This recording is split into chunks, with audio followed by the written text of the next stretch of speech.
Atenção, esse podcast é proibido para menores de 18 anos, por justamente para quem tem TDAH, para maiores de 60 anos, religiosos, para pessoas sensíveis, assustadores em geral. Ouça a sua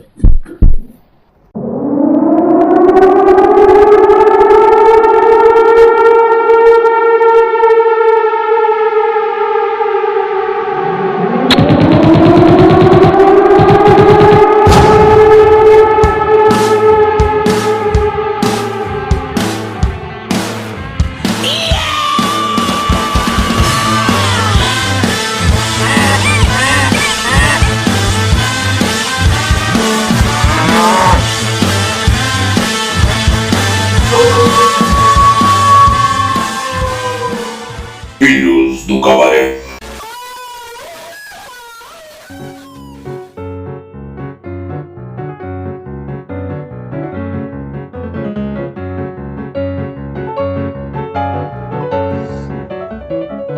Senhoras e senhores, estamos começando mais um Filhos do Cabaré, esse podcast que, apesar do seu teor, do seu conteúdo, é feito de boas pessoas, então não confunda o que a gente fale com quem nós somos. Não, Murilovski? Tudo bom, cara? Tudo bem, bom dia, boa tarde, boa noite a todos os nossos ouvintes, desejando a todos um bom ano, esperando que os nossos sonhos possam se concretizar, lembrando que os Filhos do Cabaré, não que pretende, mas que possa ser pelo menos uma espécie de farol de Alexandria na penumbra de ignorância que permeia o mundo. Aproveito para pedir que vocês esmaguem o dedo no like, já que essa atitude não vai provocar nenhuma queda dos seus dedos, e contar com a generosidade para que vocês possam compartilhar, possam comentar os nossos encontros. Em tese não vai cair o dedo, né? Em tese! E aí, Henrique, tudo bom, cara? Boa tarde, rapaziada, bom dia, boa noite, mais um ano aí, estamos todos juntos aí, diferente de outras pessoas, aqui a gente não faz caminhada não, a gente fica sentado mesmo no sofá de casa, e um abraço aí pra todo mundo, vocês são tudo muito legal aí, tá com a gente mais um ano aí.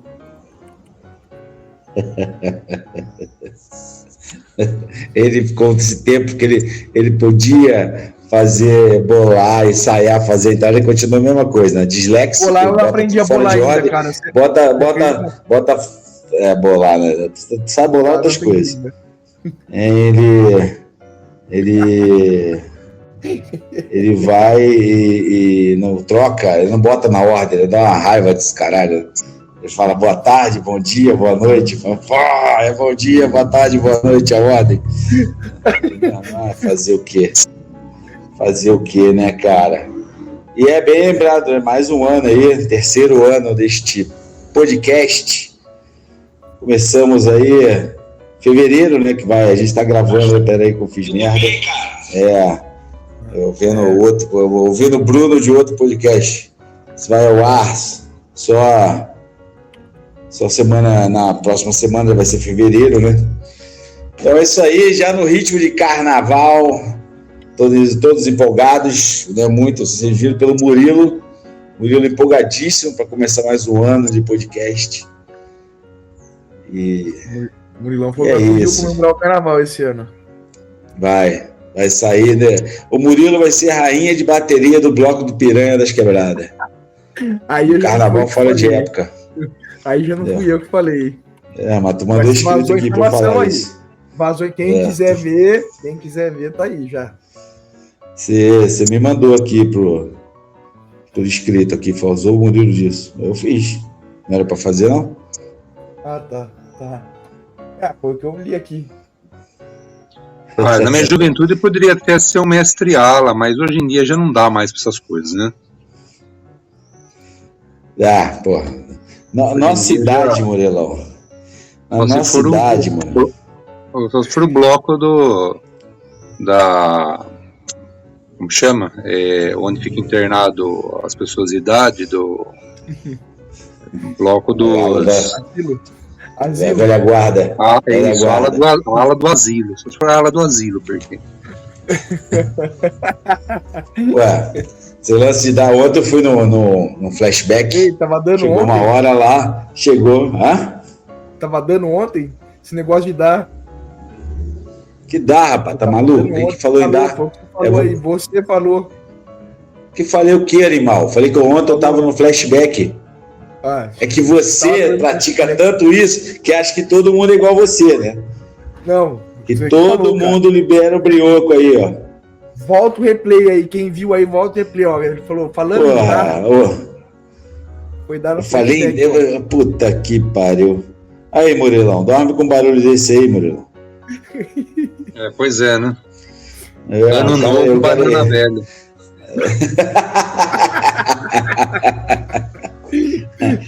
O ato falho continua, né, Murilo? Desse rapaz aí. O cu da cabeça é o mesmo. É o cu da cabeça, né? O cu da cachorra? Cara, então, ontem eu tava lá no flashback lá, tomei umas a mais, obviamente, né? Rapaz, bateu a hora que bateu um sono, mano. Aí, pra ajudar, ele tirou uma foto lá, deu na mesa, assim, com a mão na cabeça, tirando um sono na mesa lá. Velho é foda, né? É o que eu acho que eu era um dos mais novos que lá, hein? Só velharia, rapaz. Senti no IP. Foi de que horas até que horas o flashback? O cara começou às 8. Às 8 da noite. Às 3h30, 6h30. Ele começou às 8 e acabou era 2 e pouco. Era até às 3, mas 2 e pouco já acabou. Eu achei que era matinê. Não. Mas foi assim, que foi uma hora de DJ, né? Só tocando música antigona, anos 80, 90. Aí uma hora de um grupo lá que ficou tocando sertanejo, mas tocou sertanejo dessa época também, né? Coisa antiga, assim. Então tinha coisa que, quando tocou Evidência, velho, engraçado, todo mundo cantando Evidências, assim, né? Evidências é uma música que veio e ficou, né? E aí a galera ficou cantando Evidências, assim, então... Aí depois ficava alternando, uma hora de DJ e uma hora de banda, uma hora de DJ e uma hora de banda. Aí pro final foi só DJ. Eu achei estranho ter tocado funk, eu fiquei esperando funk, não tocou funk. Eu tava no flashback. Como chama? Era o Furacão 2000? Isso. Isso. Bonde do Tigrão. Bonde do Tigrão já é no 2000 já. Furacão 2000. E um amigo do podia meu tocar pai, um monte de coisa. Do meu tio, que ele toca nesses lugares assim. Ele é DJ desse tipo de coisa. Só gosta de tocar música antiga. Ele tava contando que ele foi tocar uma festa de 15 anos. A aniversariante pediu pra ele tocar um funk lá. Ele parou. Sim. Acabou a música, ele parou, devolveu o dinheiro e foi embora. Porque é contra os princípios dele. Dinheiro da hora extra, né, claro. Duvido que ele fez isso. Mas é um cara de 60 e poucos anos, velho. Mano, o funk foi bem, esse funk atual é foda, mas, tocasse. Ele mostrou a música. Rap da Felicidade. Ele mostrou a música pro meu tio, ele ficou meio horrorizado. Eu falei, nem é dos piores. Essas porra de trap que tem agora, essas merda. Funk trap. Batendo na garrafa, tchim, viu? É só pegar 2 garrafas de 600 de ficar tchim, batendo, você faz um funk. Faz um fala funk. Qualquer merda. Toma, desce, toma, desce, toma. Pra tu ver, mano, o de hoje é tão ruim que faz parecer os antigamente que os caras eram letrados, eram cultos. Pra tu ver, cara, a merda que é hoje isso aí. Aliás, tá tudo uma merda, né? Até esse negócio aí, tá um bafafá do caralho, esse negócio da Netflix comprar a Warner, né? E a Netflix tem como padrão, obviamente que ela faz isso com base nos dados que ela tem, né? Ela não tirou isso da bunda aí e falou, vou fazer assim. A Netflix pega os dados lá do que elas têm e fala assim, as pessoas costumam parar de ver aqui as coisas. Elas vêm até aqui, não vêm mais. E a Netflix já cria conteúdo hoje para quem vê as coisas com o celular na mão, cara. Né? Então, ela pede, quando alguém vai apresentar um roteiro, fala, repete mais vezes isso aqui durante... Por isso que fica aquele lance, olha, eles estão andando ali. Veja ele andando. Nossa, ele está andando. Entendeu? Porque é o lance que hoje é feito conteúdo para a galera que vê filme com o celular na mão. Entendeu? Então, por isso que várias vezes aparece os caras explicando a história. Né? O Stranger Things agora... Não sei se o Murilo acredito que não tenha visto. Não sei se você viu, Henrique, Stranger Things. Não, mas eu sei o que é. Cara, o Stranger Things, no final, toda hora, repetia as paradas. E eu que, porra, tava... Tudo bem, hoje eu acabei sendo um desses caras também que, quando o negócio não começa a me entreter, eu pego o celular e dou uma olhada nas notícias, assim, em vez de ter notificação de alguma coisa. Mas, porra, eu tava começando a ficar irritado, mano. Falei, caralho, toda hora os caras vão ficar mostrando, explicando isso, cara. Tô de saco cheio já dessa porra. Mas eles já estão com essa diretriz, assim, porque eles já detectaram que é uma galera que faz isso, né? Que eles veem as coisas com o celular na mão. Então eles vivem, que até um lance que saiu um filme agora, eu tô até pra ver, que é com o Max Damon e o Ben Affleck, né? Dinheiro suspeito, dinheiro sujo, um negócio assim. E aí eles estavam criticando isso, né? Eles criticaram isso quando a gente tá falando, porra, mas é feito hoje pra galera que vê as coisas com o celular na mão, cara. Você perde profundidade de roteiro, né? Você perde complexidade de história. Entendeu? Então, é porque as coisas são muito vagas, né? É tudo muito vago, assim, não tem profundidade em nada das coisas.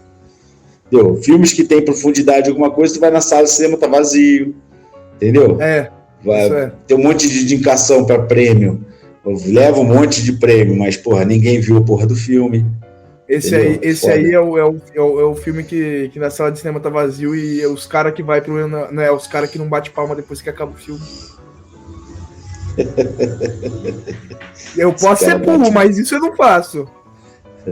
Cara, eu já fui no cinema que o nego aplaudiu o Batman, aquele terceiro filme do Nolan. Quando acabou, eu vi no Cine Eldorado em São Paulo. A galera aplaudiu, mano. Mano, eu fui ontem ver porra de Senhor dos Anéis, mano. Passou o filme 25 anos atrás, sei lá, 20 e tantos anos atrás, velho. E os caras estavam batendo palma na porra do filme, velho. A sala cheia, os caras batendo palma, ano velho. novo, banana velha. Eu digo pra você, cara, a vergonha alheia é gigantesca, os caras batendo palma. Não acho que seja vergonha alheia, não, cara. Ô Henrique, o filme saiu 25 anos atrás, foi pro cinema de novo. E foi uma galera ver. É porque é uma galera que admira aquele filme, maluco. Então é normal que as pessoas aplaudam. Se usar esse seu. Então. Você põe uma música, né? Que você escuta, você gosta, você escuta outras vezes, né? Se usar sua linha de pensamento, por que tu foi no cinema ver um filme que tu já viu 25 anos atrás? Não.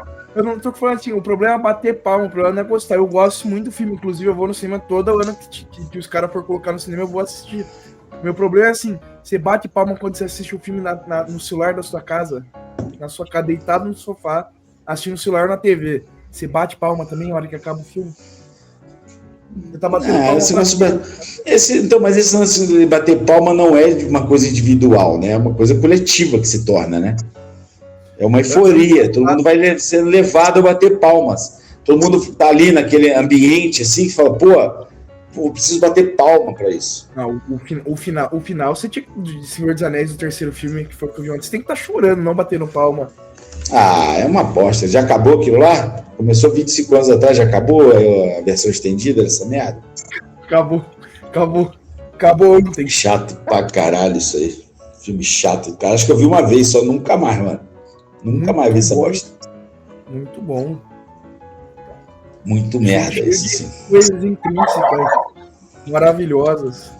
Eita porra, esse latido não foi aqui não, hein? Esse latido não foi aqui não. Acho que não, foi aqui em casa. Ah, tá.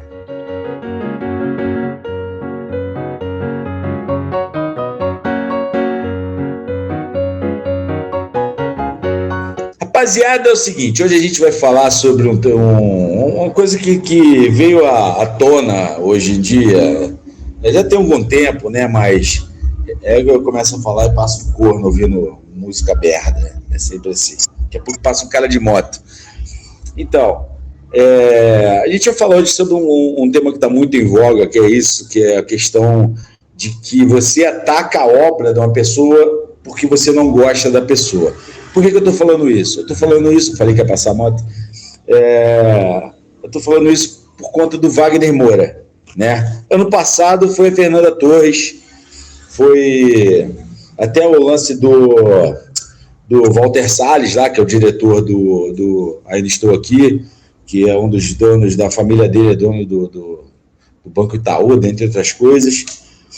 E aí as pessoas, elas tendem a misturar as coisas, a obra, e não estou falando uma crítica só de quem não gosta de Wagner Moura, eu faço muito isso também. Eu peguei ranço do Raimundos por conta do Digão, entendeu? E, pô, Raimundos é uma das bandas da minha adolescência, porra. Cresci ouvindo aquela porra, o primeiro, o segundo disco, eu acho que eu sei as letras de trás para frente. Né? Mas eu peguei ranço por conta do Digão, que se mostrou um belo de um cara babaca. Entendeu? Nem o Rodolfo, que virou pastor, é tão babaca quanto o Digão. Né? Então, isso, a gente faz isso, né? Não falar as pessoas, parece que eu estou me eximindo disso. Não, eu também faço isso. A gente tem essa tendência de misturar a obra, não saber separar. Por exemplo, outro exemplo, que, o Traje. Aí um dia eu fiquei falando, pô, mano, por que eu peguei birra do Traje, cara? O Traje é uma banda que eu gosto tanto. O Traje, pô, eu escuto desde criança. Pô, só por causa do posicionamento do Roger, cara, né? Eu vou ter que aprender a separar as coisas e tal, né? E até eu consigo, assim, pô, por exemplo, fui num festival uns 5, 6 anos atrás que tinha o Traje, entendeu? Pô, curti as músicas e tal, independente do posicionamento de merda do Roger lá, entendeu? E teve até Raimundo esse dia também, mas o Raimundo tá com a birra maior, então a birra maior foi maior do que a vontade de curtir o show. Então, cara, a gente tem esse problema. Hoje, a questão do Wagner Moura, todo mundo, pô, aí as pessoas fazem uma confusão, né? Vi até gente falando assim, porra, o mais Capitão Nascimento, menos Wagner Moura, né? E, sabe, umas coisas que eu acho que eu vou falar que é boba, mas não sei se é boba, é uma coisa que eu tenho tentado aprender a parar de fazer isso, a separar a pessoa da obra dela, entendeu? Tem outras coisas que a gente releva, né, que é engraçado, né? A gente, geralmente, a nossa birra são por situações políticas, né? Mas, por exemplo, são raras as pessoas que falam que deixaram de gostar da música do Michael Jackson por causa das acusações dele. Você não vai encontrar pessoas que vão falar isso, entendeu? Porque não é uma coisa política, né? É uma coisa... Ih, optou. É uma coisa política. Que era uma coisa... Foi uma coisa terrível, obviamente, que ele fez, mas você não vê as pessoas falando... Geralmente as pessoas têm esse tipo de atitude em relação à política, né? Você tem esse lance, Murilo, de ter alguém assim que você pegou birra e não gosta de nada do que o cara fez? Entendeu? Deu porrada de coisas assim, o Henrique acho que vai acabar falando sobre isso. Pô, tem o lance do Pantera. O Phil Anselmo é um arrombado, supremacista branco, entendeu? Já fez saudação nazista de White Power. Né? Então, entendeu? Mas então, cara, mas o som dos caras é inacreditável, cara. Entendeu? Pantera, porra, é uma banda que, porra, eu não vou deixar de ouvir Pantera. Entendeu? Por conta disso. Você tem disso, Murilo? De ter alguém que você pegou, por exemplo, é zoado do Olavo de Carvalho, mas acho que não tem nada do Olavo de Carvalho que você aproveite para você chegar e falar assim, separar as coisas. E aí, Murilão, você tem esse lance também, ou só as pessoas normais com sentimento que tem isso? Não, tenho sim. Tenho, porque isso é perfeitamente humano, né? Essas nossas identificações. E é difícil, em vários momentos, a gente separar a obra, o autor dessa obra e a pessoa física. É difícil, né? Nem sempre você consegue. A gente tem aí uma série de situações em que você se identifica com uma obra, seja uma música, um filme, um esporte, né? E quando você se depara com determinadas atitudes que elas vão contra aquilo que você acredita, seus ideais ou a sua forma de ver o mundo, quando ela se conflita, você se decepciona. Eu tive algumas decepções especificamente. Eu posso citar várias que não foram para mim decepções, mas que elas entraram em contradição, né, com o mundo, vamos assim dizer, né, mas para mim aconteceram algumas delas. Né. Por exemplo, existe um poeta chamado Eras Pound, que ele é um grande poeta do século XX, e ele tem, assim, um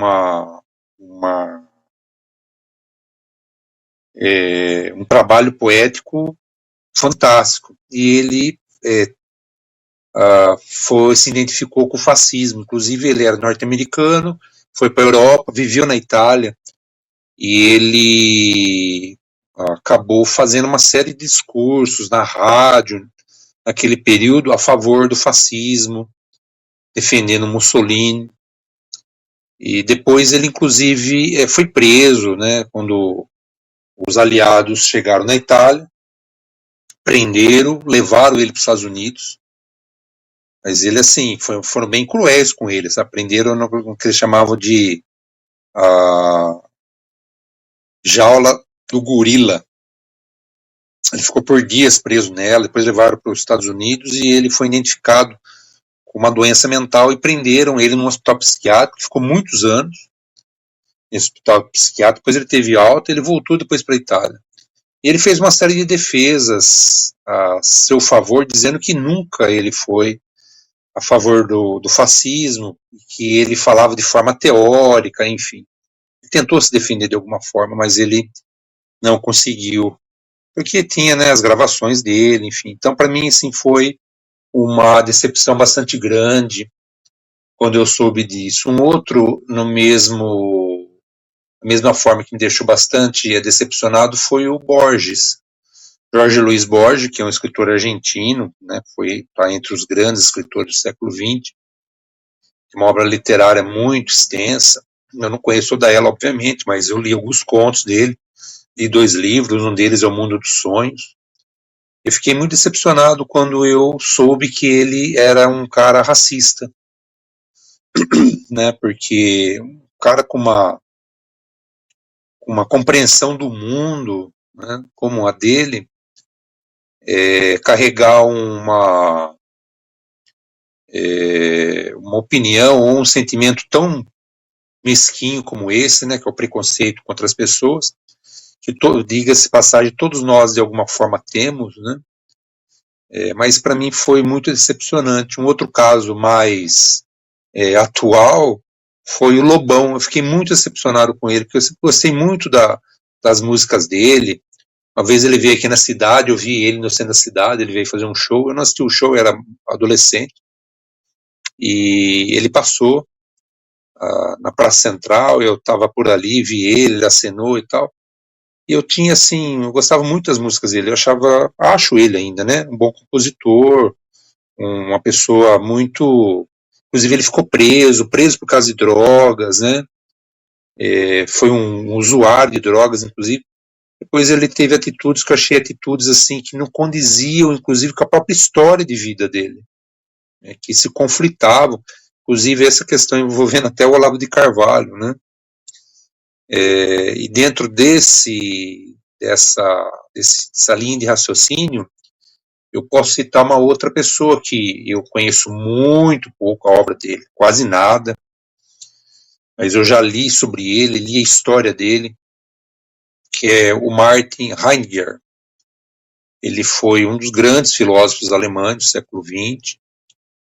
Ele também tem uma uma obra filosófica muito respeitada mundialmente. Inclusive, a Unicamp ela foi fundada em um tripé, e um deles, que é as humanas, foi criado por um professor brasileiro, que eu não vou me recordar o nome agora, vocês me desculpem, mas que é um professor que ele traduziu a obra do Heidegger do alemão para o português. E ele foi aluno do Heidegger. E esse professor brasileiro, ele tenta de toda maneira, inclusive ele se emociona em falar dessa aproximação que o Heidegger fez ao nazismo. E ele tenta, de alguma forma, explicar o que leva o Heidegger, um homem tão inteligente, um filósofo ali do top entre os filósofos de todos os tempos, ter se associado ao nazismo. Ele tenta, de alguma forma, não defender, mas ele tenta entender, nos discursos que esse professor brasileiro faz, por que o Heidegger ele se aproxima do nazismo. Inclusive, esse professor, que é um dos fundadores da Unicamp, ele teve aula depois com o Heidegger, né? Quando o Heidegger volta a ministrar aulas, ele vai, se inscreve, tem aulas com ele. Inclusive, o Heidegger foi professor de uma filósofa, escritora e jornalista alemã que depois fugiu para os Estados Unidos, como é o nome dela? Que ela escreve muito sobre o totalitarismo. Ela tem uma obra muito grande, que ela descreve o totalitarismo no século XXI, que é a Hannah Arendt. E ele foi professor dela, inclusive eles tiveram um caso. E a Hannah Arendt, ela é uma judia. E ela escreve para ele. Né? Eu tive a oportunidade de ler a biografia da Hannah Arendt, ela escreve para ele, ela cobrando isso dele, né? Como que ele pôde se aproximar do nazismo, e ele faz uma defesa, não do nazismo, mas dizendo que ele não se aproximou do nazismo, que isso daí as pessoas estão enganadas, né, em relação ao fato de que ele continuou na universidade, ele foi diretor da universidade no período nazista, enfim, ele faz uma série de defesas, mas são defesas assim que elas acabam sendo inúteis, né, porque você tem uma vasta documentação mostrando a associação dele ao nazismo. Então eu vejo que, de fato, é difícil, né, para todos nós, às vezes, a gente separar. Há um outro caso também que me deixou muito decepcionado, me lembrei agora, foi do Nelson Piquet, porque eu achei ele sempre um cara assim, até meio à frente do tempo dele, sabe? Uma pessoa um tanto quanto, como que eu posso colocar? Até um pouco meio revolucionário, sabe? O Piquet, o jeito, como ele lidar com as coisas, e de repente você tem ele tendo atitudes políticas que elas foram, assim, talvez ele tenha sempre sido desse jeito, mas eu nunca percebi, né? Eu via ele um piloto, uma pessoa que era até meio anti-establishment. Inclusive o pai dele, né, foi ministro do Jean Goulart, né? De repente você descobre que não, que ele é um reacionário, né? Então isso também me deixou bastante decepcionado, como decepcionou muita gente, né, que eu acabei escutando algumas entrevistas, lendo algumas entrevistas, né, que esperava uma atitude dele muito diferente da atitude política que ele teve. Mas, como eu disse anteriormente, às vezes é difícil você separar a obra e o autor, até porque a gente acaba colocando parte dos nossos sentimentos, parte das nossas crenças em relação à obra e o autor dela o criador dessa obra, né? E às vezes as duas coisas elas se misturam. Então você conseguir separá-las, colocar como objetos e analisar uma coisa, analisar outra, e você não ser tomado pelos sentimentos, é uma coisa muito difícil. Eu acho que a maioria das pessoas não conseguem fazer.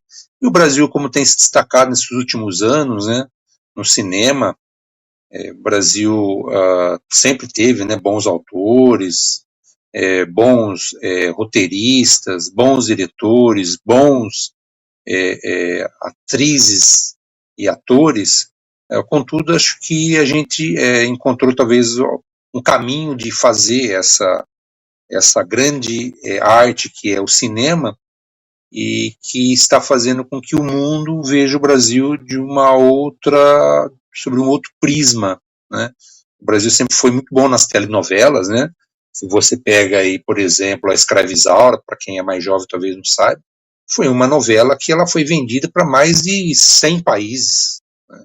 É uma obra, assim, respeitada mundialmente. E a teledramaturgia brasileira sempre foi muito respeitada. Mas o cinema não. O cinema no Brasil demorou para entender, né, essa linguagem, né, porque as artes são linguagens. E acho que o Brasil encontrou um caminho dele, né, tem encontrado, né, de ano 2000 para cá, esses últimos 25 anos. A gente não pode achar que isso é uma coisa recente, é um processo que fazem pelo menos um quarto de século. O Brasil tem encontrado um caminho, né, de escrever escrever nessa linguagem que é o cinema, e tem ganhado prêmios, né? Isso aí está sendo de alguma forma reconhecido através dos prêmios. Não que para que você faça uma coisa boa, no caso especificamente do cinema, você precisa ganhar um prêmio, um Globo de Ouro, um Oscar, o que é que seja. Mas é bom quando se ganha, né? Porque isso dá uma projeção, isso estimula para que novas pessoas entrem, façam, participem, né, dessa arte, além do fato de que o cinema especificamente, ele também é importante para as divisas, é um agente econômico muito importante, né, porque as pessoas gostam de assistir filmes, gostam disso no cinema, né, então é um agente econômico importante. E é claro que, como o cinema nacional ele tem, nos últimos anos, esmiuçado uma parte da história que determinados agentes políticos querem que se esqueça, ou querem transformar isso em outra coisa, né, querem dar uma nova roupagem por um período histórico no Brasil, isso gera divergências, para dizer o mínimo, né? Então, de fato, às vezes é difícil você separar a obra e o seu autor, ou a autora. Ei, eu achei que você fosse falar do Monteiro Lobato, na hora que você falou sobre escritores aí, que o Monteiro Lobato dele. Era um racistão do cacete, né? Mas também era vítima do tempo dele, né? Isso eu não tô passando pano não, tá, gente? Mas sem dúvida, ele é vítima do tempo dele, porra. O cara não é de agora, dos anos 90, né? E você mencionou o Piquet, cara. O Piquet realmente, duas coisas do Piquet que incomodam bastante, assim, que me incomodam bastante. Esse lance do posicionamento político dele, né, que é o direito dele, tá? Ninguém aqui, a gente, ao contrário do que a direita faz, a gente não tá aqui querendo calar o outro lado. Não, calar o outro lado. Não pode existir. A gente critica, a escolha, né? Não o fato de você escolher. Fala, porra, que escolha merda, entendeu? Tanta, sabe? Mas isso é de cada um, né? Então, como um exemplo claro disso, as pessoas elegeram o Bolsonaro. Ninguém da esquerda ficou falando que foi fraude, nada. As pessoas chegaram e falaram assim, pô, puta decisão merda, né, cara? O brasileiro tem cocô na cabeça para escolher um retardado desse, entendeu? Não deslegitimando o sistema, mais ou menos isso que eu estou querendo falar. Mas, por exemplo, Nelson Piquet tem esse lance, e aqui toda aquela história como ele, não que eu fosse um dos maiores fãs do Senna, não era o maior fã do Senna, né? Mas eu acho que a forma que ele se refere a Ayrton Senna, às vezes, também eu acho meio... Somente o lance lá, quando perguntam quem foi melhor, ele fala, eu tô vivo, né? Eu acho isso até meio infantil por parte dele, né? Isso é uma coisa que incomoda muito, mas isso não apaga o legado dele como piloto, entendeu? Pô, ele foi campeão numa equipe bosta, entendeu? Uma equipe que acho que nem existe mais, na Brabham, entendeu? Não que a Brabham fosse uma bosta na época, né? Mas não era uma das grandes, não era a Ferrari, a McLaren, né? Por exemplo, que sempre foram as gigantes da Fórmula 1, né? E, cara, outro cara também, cara, que eu sou fã, eu acho ele muito engraçado, entendeu? É um cara bem assim, que você vê aquele tiozão que cresceu nos anos 80, 90, é o Renzo Grace, cara. Sabe, o Renzo Grace é muito engraçado. Você já tem um vídeo dele, ele estava dando um seminário, aí um cara tá fazendo a pergunta para ele sobre uma chave de perna. Aí ele para, assim, fica olhando pro cara assim, né? Todo mundo sentado no tatame. Aí depois que o cara acaba a pergunta assim, ele fala assim, eu tô vendo, certo, você não tem uma perna? Aí o cara, não tem uma perna. Ele, porra, tu tá me perguntando chave de perna? Entendeu? E todo mundo dá risada, mas ele fala de um jeito, ele não quis diminuir o cara de forma alguma, né? Ele até brincou com o cara, correu pra cima do cara assim pra dar um golpe nele de jiu-jitsu. Mas cara, é um cara bitoladaço com a direita, entendeu? Ele mora nos Estados Unidos, ele é um lambe-saco do Trump desgraçado, entendeu? Do Bolsonaro, então, sabe? Ele vive postando as coisas em inglês, falando defendendo, muito com fake news, essas coisas, mas é uma coisa que, pô, no começo eu peguei birra, tá ligado? Mas aí depois eu falei assim, caralho, isso não apaga quem o cara é, às vezes é aquilo, se você sentar num bar para trocar ideia com alguém, bobear o Bolsonaro mesmo, se tu sentar num bar para ficar trocando ideia, esse lance de tiozão, ficar falando merda, tu vai rir pra caralho com ele, entendeu? Se não for falar de política, entendeu? Acho que aí se bobeou um pouquinho, mano, talvez você dê risada de tão burro que o cara é, talvez. Entendeu? Assim, então, mas isso, aquele lance, tu vai rir, assim, sabe, aquelas piadas de tiozão, não vai entender as coisas, certas coisas, vai falar uma merda. O Beto vai dar uma risada, entendeu? Por exemplo, pô, imagina sentar pra tomar uma cerveja com o Renzo, velho. O Renzo fala merda pra caralho, zoa todo mundo, entendeu? Tu vai morrer de rir, cara. Entendeu? Mas aí tu fica nessa busca. E outra coisa que eu tenho muito pessoal, que é foda, que até o Alexandre lá no Demente vive me sacaneando por conta disso, é o próprio Vasco da Gama, né, meu amigo? O Vasco da Gama, ele não era dos melhores caras quando chegava com a caravela dele nos lugares, né? Então, né, ele contribuiu para dizimir populações indígenas em vários lugares, né? Então, cara, e é uma coisa, né, que aí, como o clube acabou desassociando, apesar de estar totalmente entrelaçado com a imagem do Vasco da Gama, mas até pela sua postura social, de políticas progressistas que o Vasco tem, né?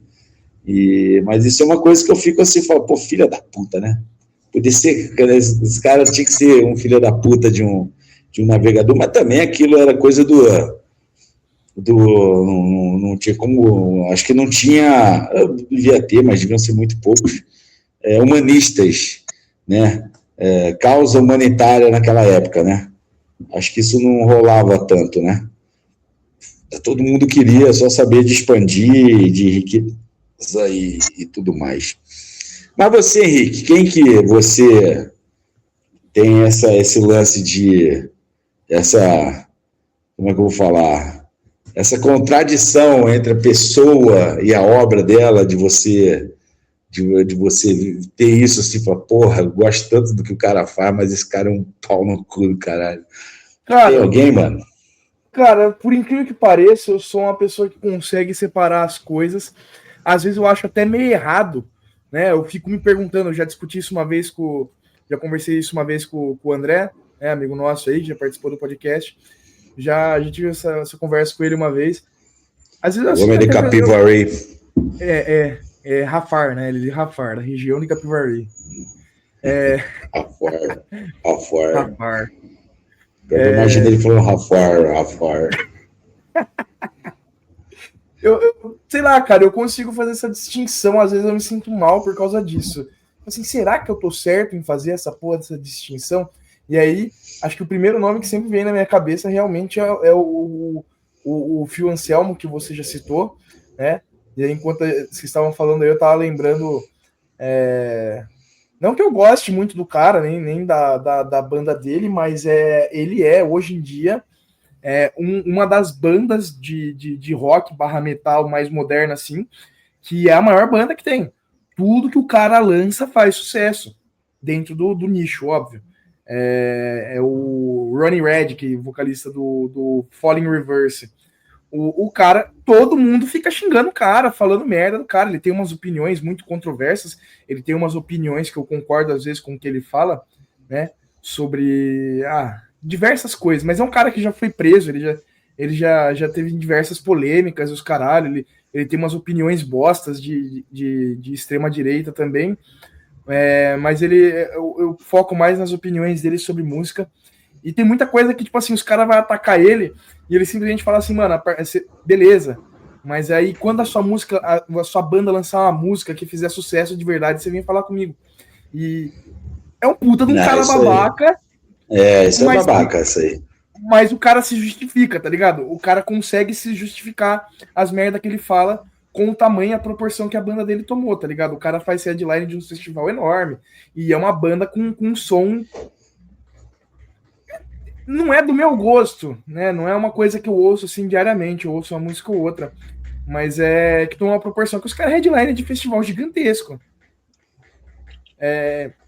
Mas esse tipo de coisa, mas eu consigo, por incrível que pareça, fazer essa dissociação das coisas. Tem uma banda que eu gosto também que veio. Eu falo mais de música, que é o que eu tenho mais contato, né? Veio uma banda que eu fui assistir o show. É o Hiperfox, não sei. Isso. Pior que é por aí mesmo.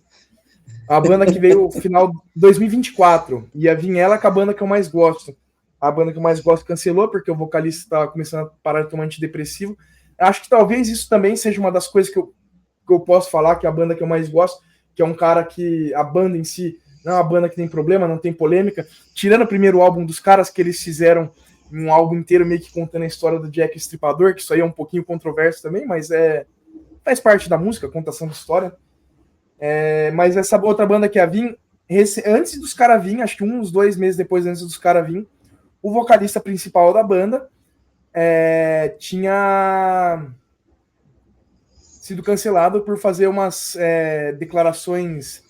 Eu não lembro se era transfóbica, racista, não lembro o que era. O cara fez umas declarações muito merda, pegou muito mal, e aí tiraram ele da banda, e por fim veio o vocalista de uma outra banda que eu também gosto, o show ficou muito bom, mas sabe que, tipo assim, eu queria ter visto o outro cara cantando, eu queria ter visto o outro cara ali no palco, mas eu sei fazer essa dissociação, ao mesmo tempo eu sei também, merecido, tipo assim, o cara, eu lembro que eu pesquisei pra ver o que era, que o cara tinha falado, e eu fiquei assim, foi merecido os caras ter tirado ele da banda, de fato.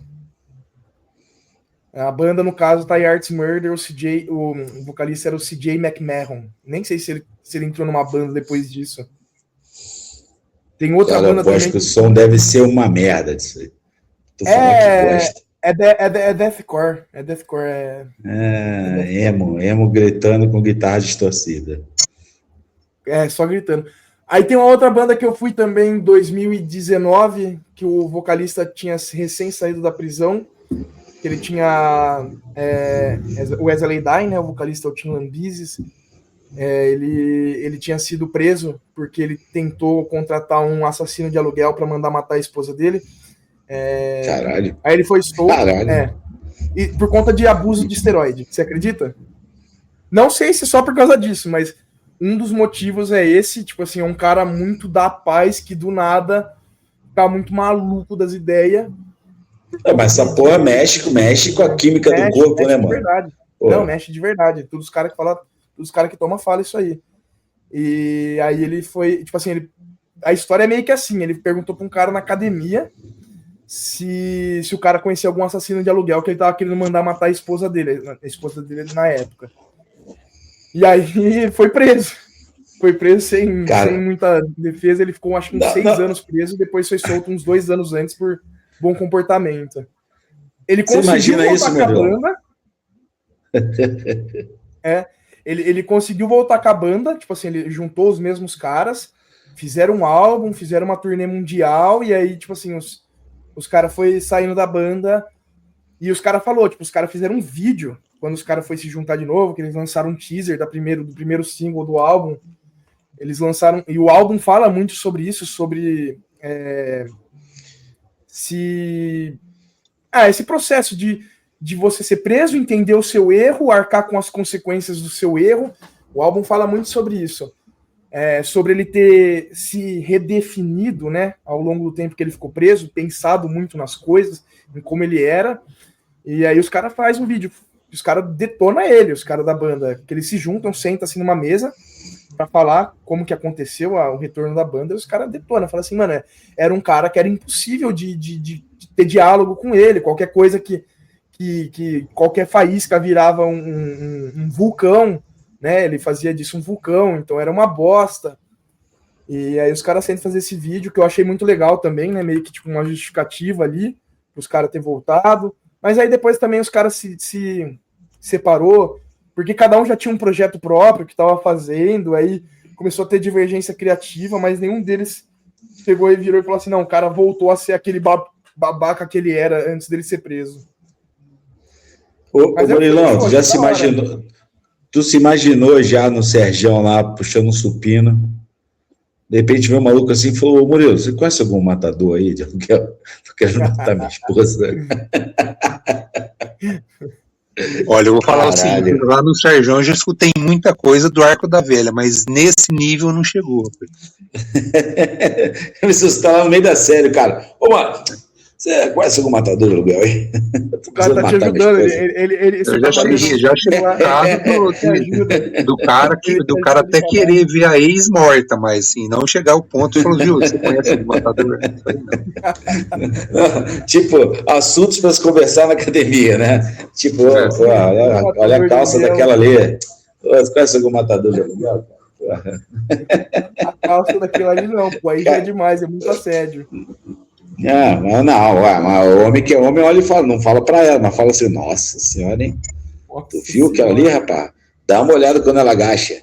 Não adianta, o homem faz isso. Entendeu? O homem faz isso. Não. Pô, vamos colocar assim, mais pra. A gente está falando aqui, conversou bastante aqui de pessoas, vamos botar assim, famosas, né? Conhecidas de um público, seja ele grande ou nichado, mas e na vida pessoal, assim, vocês já tiveram esse lance, assim, de falar, porra, eu gostava tanto desse cara, mas esse cara, ele fez tal coisa, ou fala umas merda que, porra, eu não consigo mais ter nenhum tipo de contato, de convívio, eu senti do outro lado, assim. Eu noto que tem gente que até me curte, assim, lá na academia, meu jeitão, os caralho. Meu irmão, quando descobre que meus pensamentos, minha ideologia política, irmão, os caras, velho, somem da academia. Some, tá ligado? Os caras somem da academia. Eu acho isso curioso, assim. O cara, eu vou colocar desse lado, assim, olha, com inúmeras aspas. Eu sou vítima disso, né? De que a pessoa não desassocia o Bruno lá da academia, rabugento, boca suja, do Bruno com visão, com o pensamento político dele, entendeu? A pessoa mistura e fala, não, esse esquerdista aí, não quero. Que é uma coisa que é curiosa, assim, tem muita gente que me critica, assim, critica que eu digo assim, que me chama, para de ficar postando coisa de política no seu Instagram, na academia, não sei o que lá, e eu evito o máximo possível, tá? Esses dias que eu abri a caixa de mensagem lá, e me fizeram perguntas, e como eu falei, vou responder tudo que perguntar, eu respondi. Mas aí sabe por quê? As pessoas falam, pô, pega mal, né, cara? Pô, esquerda e tal, né? Mano, o que tem de cara de direita que fica usando e postando, dá vontade de falar, pô, por que tu não vai falar pro cara também dar uma segurada na onda dele lá? Entendeu? Eu acho curioso isso, né? Vem muito também desse lance dessa marginalização que fizeram com a esquerda, né? Achar que esquerda... Não sei de onde tirar essa merda, né? Que esquerda adora bandido, protege bandido. Não sei de onde tirar essa porra, né? Mas também não quero nem saber. Mano, a gente não falou aqui, né? De pessoas que brigaram com chinelo, né? Tem isso, né? Facada no chinelo. Pô, vai se fuder. Entendeu? Então, porra, isso pra mim foi bom porque eles viram um delimitador pra mim. Falei, se o cara reclamou de chinelo, velho, eu não discuto mais nada com esse maluco. Falei, o cara briga com chinelo, irmão. Então, porra, eu não tenho nada pra conversar com esse cara que eu vá receber algo em troca de útil, entendeu? Não que eu tenha algo pra passar, mas de receber eu sei que eu não vou receber nada. O cara que briga com chinelo. Mas então, vocês já sofreram, como o meu caso, assim, muito entre aspas, ou já se afastaram de alguém, assim, do convívio, por conta disso, assim, dos pensamentos políticos da pessoa? Bom, eu diria que na minha vida foi o que mais aconteceu. Político ou qualquer outra coisa. Político ou qualquer outra coisa, né? Ou qualquer outro fator, né? Além dessa questão dessa cisão política que a gente vive, é uma coisa atual, de 4, 5, 6 anos para cá, né? Quer dizer, no meu caso, que eu sou um homem de quase 60 anos de idade, ou seja, eu vivi muito tempo em que essas dissonâncias políticas, elas existiam, mas elas eram muito mais suaves, né? Elas não eram radicais como hoje, vamos assim dizer. Agressivo e violentas hoje, né? Violentas, inclusive. É violento o negócio. De adolescente, de jovem, as discussões elas eram mais civilizadas, né, vamos assim dizer. Mas, por fim, o que eu digo é o seguinte, essas cisões pessoais na minha vida foi o que eu mais tive. Foi o que eu mais tive. E por motivos diversos. Né? Por motivos diversos. Eu diria que talvez os motivos políticos foram o de menos. O que aconteceu em menor quantidade. Nos últimos anos aconteceu algumas cisões por causa da política, mas foram poucas. Mas na minha vida as maiores cisões foram por questões envolvendo motivos apolíticos, né? Mas de atitudes, de formas de ver o mundo diferente, de expectativas principalmente, de compromissos e assim por diante, né? Então eu diria que na minha vida o que mais aconteceu foi justamente isso, foram cisões com pessoas em funções e motivos diversos aí, para além da política, e que fez com que nos afastássemos, né? E em alguns casos um afastamento permanente, para nunca mais conversar.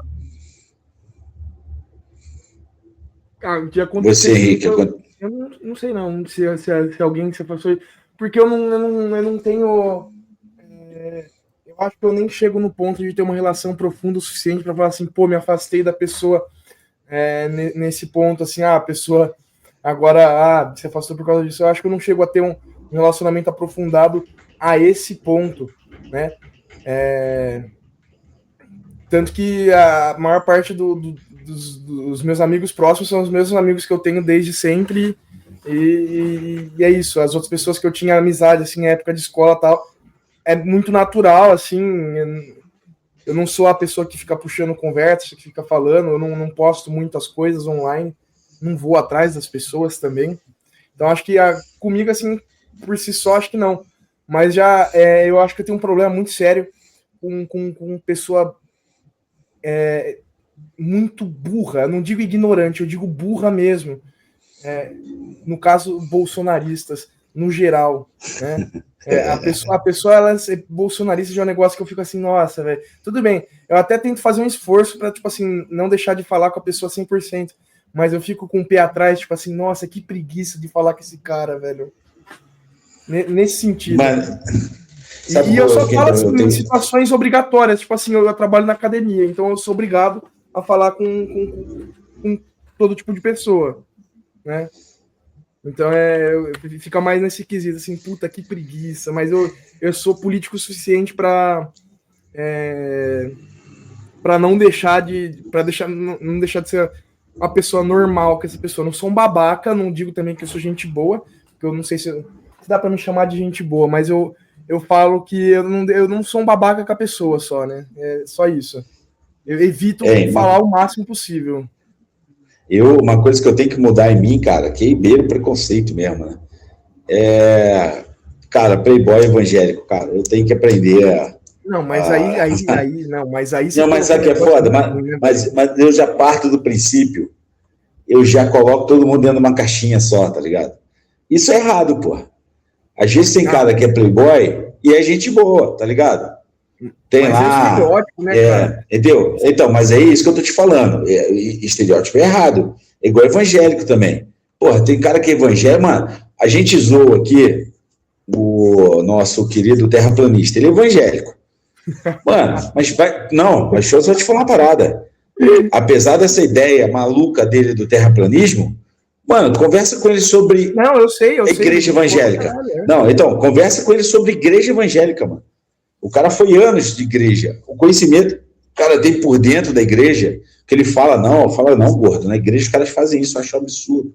Não sei o que lá, por isso que eu parei de frequentar, não sei o que lá. Mano, o cara tem um conhecimento ali, ele fala uma parada, você fala, pô, sabe? Aí você fala, caralho, né, o cara não é idiota completo. Exatamente, entendeu? Eu parto desse princípio, isso é errado pra caralho. Tem cara que é evangélico, que é na dele. Ele não quer evangelizar o mundo, ele quer só ser curtinho dele ali. É importante. Assim, então, aí eu já parto do princípio que o cara vai querer me converter, entendeu? Então, às vezes, eu começo tratando mal, aí eu falo, caralho, por que eu tô tratando mal? O maluco fez porra nenhuma pra mim, caralho. Entendeu? Aí eu começo depois ficar legal. Mas é foda, cara. Eu tenho que aprender a lidar com isso aí, cara. Que aí eu ia falar um negócio também que eu tinha esquecido, que agora você me lembrou, que você falou do playboy evangélico, eu fiz uma conexão completa com isso aqui, que é tipo assim, e um estuprador?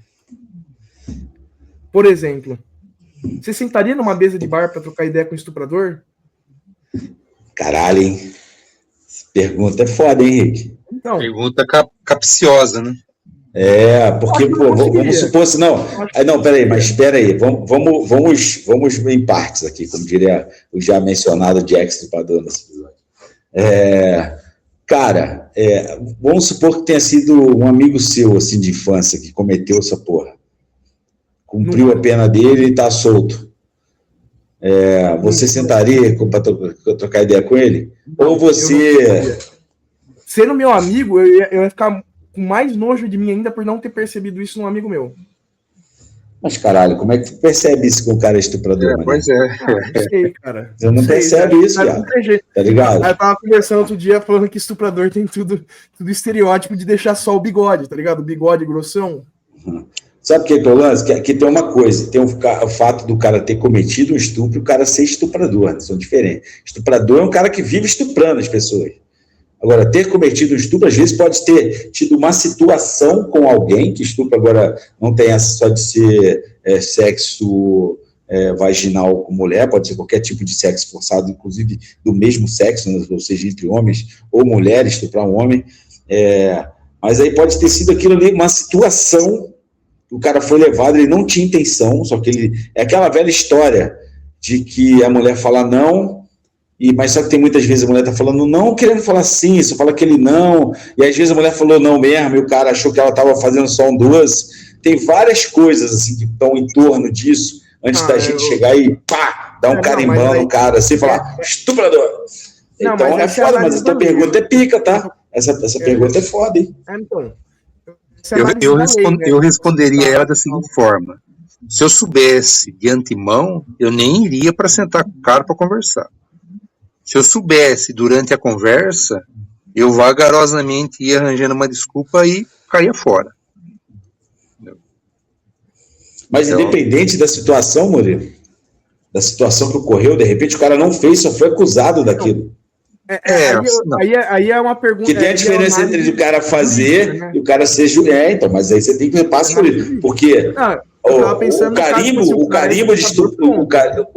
o carimbo de estuprador passa pela análise jurídica, não tem jeito. Quem vai falar se você é estuprador ou não é o judiciário. Então, às vezes o cara não... O genérico, né? O cara que é genérico. Eu tava pensando nesse sentido, um estuprador genérico. O cara é estuprador mesmo. Claro que existem casos e casos, se a gente for ficar analisando casos e casos, cada caso é diferente, obviamente. Você tem que bater o martelo. O cara é um estuprador e ponto. Né?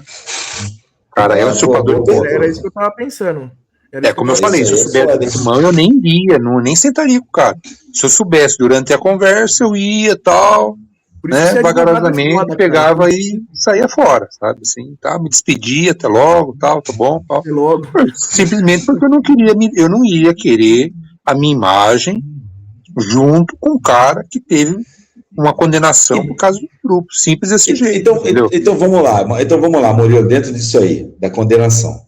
Vamos supor que não se tiver. Aqui no Brasil, se não tem prova suficiente para condenar, não condena, tá? Tem até um artigo que fala isso, fala, foi absolvido por não estar provado que tenha feito. Não é dizendo que tenha provado que não fez e não tem prova suficiente que fez. São duas coisas distintas que existem no direito. Então vamos parar para pensar aqui o seguinte. O caso do Daniel Alves, por exemplo. Daniel Alves, né? Que ficou uma coisa muito estranha, diz que se estuprou, se não estuprou, se foi um sexo que foi consentido, ficou uma coisa muito esquisita, essas coisas aí, tá? Do Daniel Alves, por exemplo. Vamos supor que o cara seja seu amigo mesmo, assim, de longa data, e que recaia sobre ele essa acusação, assim. Só que o cara chega para você e fala, Murilo, eu não fiz, cara. O que aconteceu foi gente de boa, só que, de repente, vamos dar uma situação hipotética. O cara teve um relacionamento sexual com a mulher e depois não quis mais saber de nada, tá? Não quis mais saber de nada. E aí a mulher começou a falar, então não quer ficar comigo, não? Então eu vou falar para todo mundo que você me estuprou. Entendeu? Aí tem todas as circunstâncias. Os caras vão atestar que teve penetração. Vamos supor que o cara tenha ejaculado dentro, vai ter sêmen. Porrada de coisa. Entendeu? E às vezes o cara não precisa fazer força ali, pegar a mulher pelo pescoço, pegar pelos braços. É só ele impor medo à mulher. E a mulher, não vou falar ceder, mas a mulher não resistir fisicamente àquilo, que Não conseguir no caso desse... entendeu? Ficar ali, ficar paralisada pelo medo e ter o ato não consentido, tá? Porque, mano, gente, uma coisa que você tem que ter em mente, o marido pode estuprar a esposa, tá? Não fica achando que é porque marido e mulher, o marido... E pode ser o contrário também, né? A mulher pode todo dia ficar botando tadala, a fila da bebida do cara lá, e chega lá, o cara fica com... O cara não quer, mas é um nervo, né, irmão? Você botou a mão, de repente o cara não quer, a mulher fica forçando até ela. Isso é estupro também, tá? Então, que o contrário é mais comum, obviamente, né? Mas, vamos supor, Murilo, o cara chega assim de pé e fala, não, Murilo, aconteceu isso assim, cara, eu não fiz isso. Vamos supor que o cara seja condenado, mas ele continue batendo o pé assim, que é uma coisa, por exemplo, que criticaram muito o Neymar por ter ajudado o Daniel Alves, né? Mas vamos supor que o Daniel Alves chegou assim e falou, porra, eu não fiz porra nenhuma disso, cara. Eu não faria essa merda, não preciso fazer essa porra, que eu não sei o que lá, entendeu? Esse caso específico aí, ele tem entrado para a igreja. Bruno, é que você está complexando cada vez mais a situação, né? E é claro que assim, no caso do Henrique, ele colocou a questão de ser um estrupador condenado e fim de papo, quer dizer, aí é uma coisa. Outra, um amigo seu de longa data, aconteceu a situação, aí ele vai contar para você toda a história, tal.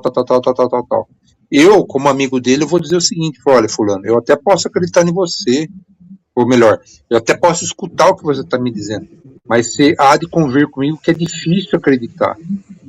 É difícil acreditar porque você passou por todo um processo, né, jurídico e tal, e você teve condições de alegar suas usar tudo isso a favor de você mostrar sua inocência, e você não conseguiu, né? Eu vou em cima disso aí. Os crimes sexuais, os crimes contra a criança e tal, são crimes difíceis de você engolir. É muito difícil. Mesmo que tenha sido uma pessoa que seja amigo seu, né?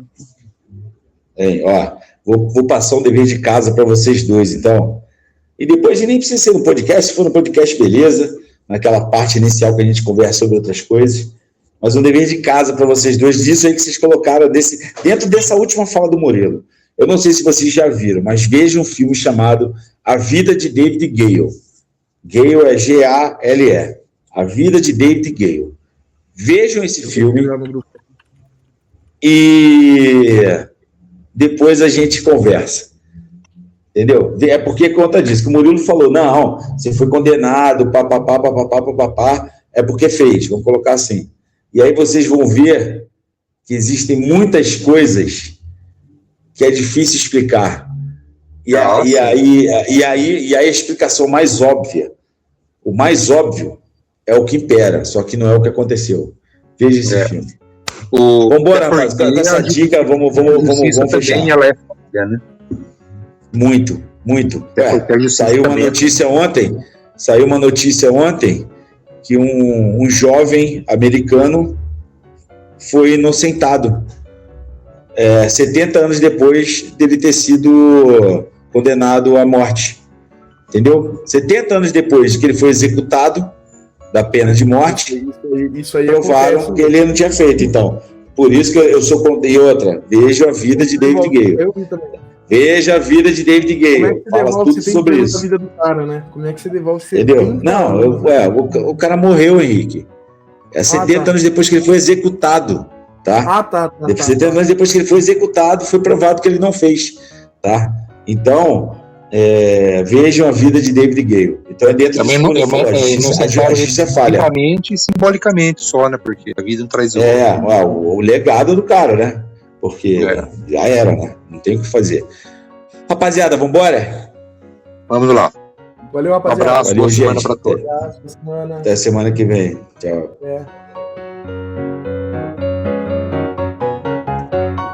Ah,